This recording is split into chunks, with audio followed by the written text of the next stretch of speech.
नमस्कार दोस्तों, मैं आपका दोस्त तीस कुमार एक बार फिर से हाजिर हूँ और आज हम एनालिसिस करने वाले हैं ओरिएंट इलेक्ट्रिकल्स का। देखिए, ये एक स्मॉल कैप कंपनी है और एक सीके बिरला ग्रुप का एक हिस्सा है। तो सबसे पहले मैं यहाँ पे बताना चाहूँगा कि सीके का मतलब है चंद्रकांत बिरला जी। सीके बिरला $2 बिलियन का एक ग्रुप है और इसके अंडर देखिए काफ़ी सारी कंपनियां काम करती है, जैसे कि Orient paper, Orient cement, Orient electric और बिरला सॉफ्ट, और इसके अलावा भी इनकी काफ़ी सारी कंपनियां हैं। तो सबसे पहले हम शुरुआत करते हैं कि इस कंपनी का आखिर में जन्म कैसे हुआ। ओरिएंट इलेक्ट्रिकल्स ओरिएंट पेपर से डीमर्जर होने के बाद बनी है। जिनके पास भी ओरिएंट पेपर का एक शेयर था, उन्हें बदले में ओरिएंट इलेक्ट्रिकल्स का एक शेयर मिला था। अब हम बात करते हैं कि इनके पास कौन कौन से प्रोडक्ट हैं। सबसे पहला इनका सेगमेंट है फैन का। तो यहाँ पे देखिए ये हर तरह के फैन बनाते हैं, जैसे कि table fan, exhaust fan, ceiling fan और भी काफ़ी तरह के फैन से बनाते हैं। दूसरा इनका सेगमेंट है होम अप्लायंसेस का। इसके अंदर ये room heater, wet iron, steam iron, juicer, mixer grinder, air cooler और रूम हीटर बनाते हैं। तीसरा इनका सेगमेंट है लाइटिंग का, जिसके अंदर ये एलईडी बल्ब और ट्यूबलाइट बनाते हैं। और फोर्थ सेगमेंट है इनका स्विच गियर का, जहाँ पर कि एमसीबी, आरसीबी, डिस्ट्रीब्यूशन बोर्ड और इसके अलावा काफ़ी सारे स्विच गियर बोर्ड्स बनाते हैं। इसके अलावा इस कंपनी ने अभी आईओटी बेस्ड डिवाइसेस और साथ में इन्वर्टर कूलर भी बनाया है। जैसे कि इन्होंने अभी अपनी एक ट्यूबलाइट लॉन्च की है, जो कि अगर आपकी लाइट चली भी जाती है तो भी आपको 3 से 4 घंटे का बैकअप मिलता है। और इसके साथ ही इन्होंने एक इटली की कंपनी है डे लोंगी, माफ़ कीजिए अगर मैं इसका नाम सही से प्रोनाउंस नहीं कर पाऊँ तो इन्होंने इसके साथ कोलैबोरेशन किया हुआ है, जिसके अंदर की ये प्रीमियम ब्रांड को अपने इंडिया में लॉन्च कर रहे हैं, जो कि कॉफ़ी बनाने के प्रोडक्ट और होम कंफर्ट और डिफरेंट तरह के होम अप्लायंसेस वो कंपनी बनाती है, जो कि ओरिएंट इलेक्ट्रिकल्स के अंडर में ही बेचे जाएंगे भारत में। आपको मैं यहाँ पे एक चीज़ और बताना चाहूँगा कि इंडिया के अंदर ओरिएंट इलेक्ट्रिकल पहली ऐसी कंपनी है जिसने स्मार्ट गूगल होम और एलेक्सा से ऑपरेट होने वाले पंखे बनाए हैं। इस कंपनी के पास भारत में 3 मैन्युफैक्चरिंग प्लांट है, जो कि फरीदाबाद, नोएडा और कलकत्ता में स्थित है। मैं आपको यहाँ पे एक चीज़ बताना चाहूँगा कि Orient electricals second largest manufacturer fans के लिए भारत में। इनके पास ऑर्गेनाइज सेक्टर के अंदर 20% का मार्केट शेयर है और इसके अलावा ये सबसे बड़े एक्सपोर्टर हैं, जो कि अपने पंखों को एक्सपोर्ट्स करते हैं भारत से। इसके बाद हम देखते हैं कि ओरिएंट इलेक्ट्रिकल को अपने किस सेगमेंट से कितना रिवेन्यू आता है। इलेक्ट्रिक कंज्यूमर ड्यूरेबल से इन्हें 72% का रिवेन्यू आता है, वहीं पे इन्हें लाइटिंग एंड स्विच गियर से 28% का रिवेन्यू मिलता है। यहाँ पर मैं आपके साथ एक बड़ा ही इंटरेस्टिंग फैक्ट शेयर करना चाहूँगा कि जो 72% का रिवेन्यू इन्हें आया था, उसमें से भी 60% की सेल्स इन्हें अपने फैंस वाले सेगमेंट से होती है। इस कंपनी के पास काफ़ी स्ट्रॉन्ग डिस्ट्रीब्यूशन नेटवर्क है।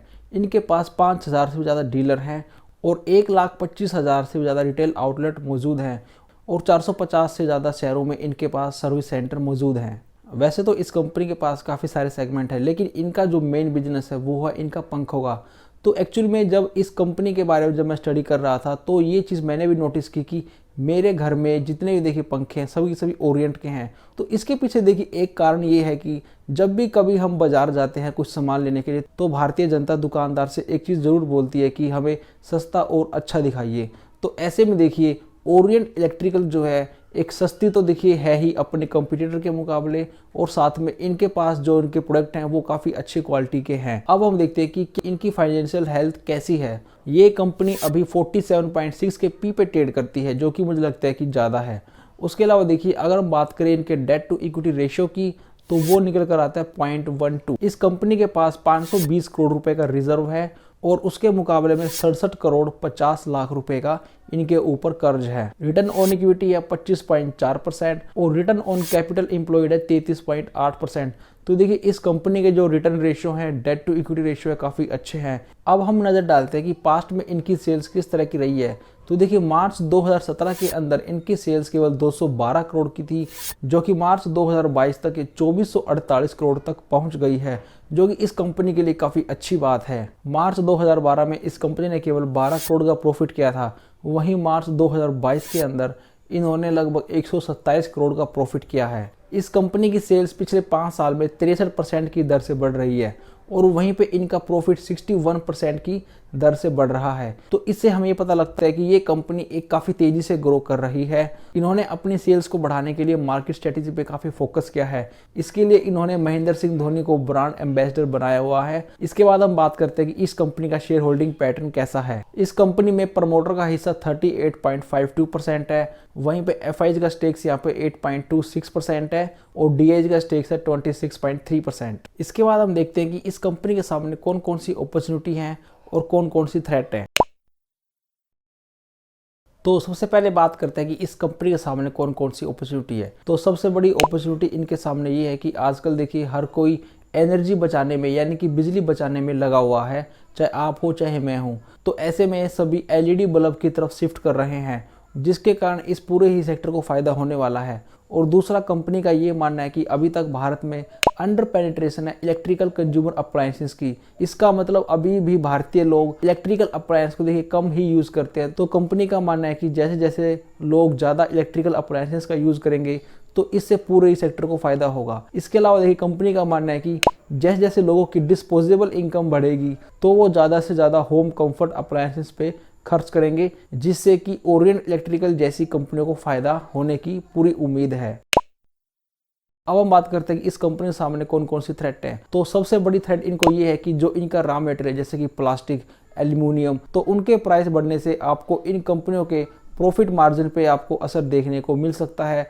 और दूसरा थ्रेट यहाँ पर ये है कि यहाँ पर देखिए काफ़ी सारे अब बड़े बड़े प्लेयर्स आ चुके हैं, चाहे वो बजाज इलेक्ट्रिकल्स हो, हैवेल्स हो, पॉलीकैब हो। तो यहाँ पे देखिए जो कंपटीशन है वो काफ़ी ज़्यादा हो चुका है, जिनके कारण इन्हें अपने प्रॉफिट मार्जिन को कम रखना पड़ता है। और तीसरी थ्रेट है इनको क्लाइमेट चेंज से। देखिए कई बार क्या होता है कि जो हमारी गर्मी है वो काफ़ी छोटी हो जाती है, या जो हमारा जो गर्मी का मौसम है वो काफ़ी ज़्यादा देर तक चल जाता है। तो ऐसे में जो कंपनियों का जो सेल्स का जो टाइम देखिए वो भी घट और बढ़ जाता है। तो ये रिस्क ऐसा है जिसमें कंपनी चाहकर भी कुछ नहीं कर सकती है, क्योंकि ये एक नेचुरल चीज़ है। इस कंपनी के सभी पहलुओं पे हमने बात कर ली है। तो अब हम देखते हैं कि इस कंपनी के बारे में कुछ अच्छे पॉइंट है तो देखिए कुछ बुरे पॉइंट भी हैं। तो सबसे पहले हम डिस्कस करते हैं कि इस कंपनी के बारे में अच्छे पॉइंट कौन कौन से हैं। सबसे अच्छी बात जो मुझे इस कंपनी के बारे में लगी, जो इनका डेट टू इक्विटी रेशियो 2017-18 में ये 0.71 पे था और अभी घट के देखिए 0.12 पे आ चुका है। तो यहाँ पर कंपनी अपने कर्ज को लगातार कम करती हुई आ रही है। दूसरी अच्छी बात इस कंपनी के बारे में ये है कि ये कंपनी नए नए प्रोडक्ट लेकर आ रही है, जैसे कि आई स्मार्ट फैंस या फिर इन्वर्टर एलईडी बल्ब्स। जो चीज़ हमें इस कंपनी के बारे में अच्छी नहीं लगी, देखिए यहाँ पर प्रमोटर की होल्डिंग काफ़ी कम है। और दूसरा, यहाँ पर जो कंपटीशन है इस पूरी ही इंडस्ट्री में वो काफ़ी ज़्यादा है। यहाँ पे काफ़ी सारे बड़े बड़े प्लेयर्स हैं, जैसे कि बजाज इलेक्ट्रिकल्स, हैवेल्स, पॉलीकैब। तो दोस्तों ये था हमारा आज का ओरिएंट इलेक्ट्रिकल एनालिसिस। ये वीडियो आपको कैसी लगी है आप मुझे नीचे कमेंट सेक्शन में बता सकते हो। और अगर आपको वीडियो अच्छी लगी तो प्लीज़ लाइक कर देना। और अगर आप चैनल पर पहली बार आए हो तो इसे सब्सक्राइब करके रख लीजिए, क्योंकि इसी तरह के क्वालिटी कंटेंट मैं बनाता रहता हूँ। तो अब मैं आपसे मिलता हूँ नेक्स्ट वीडियो में, तब तक के लिए टेक केयर, बाय बाय।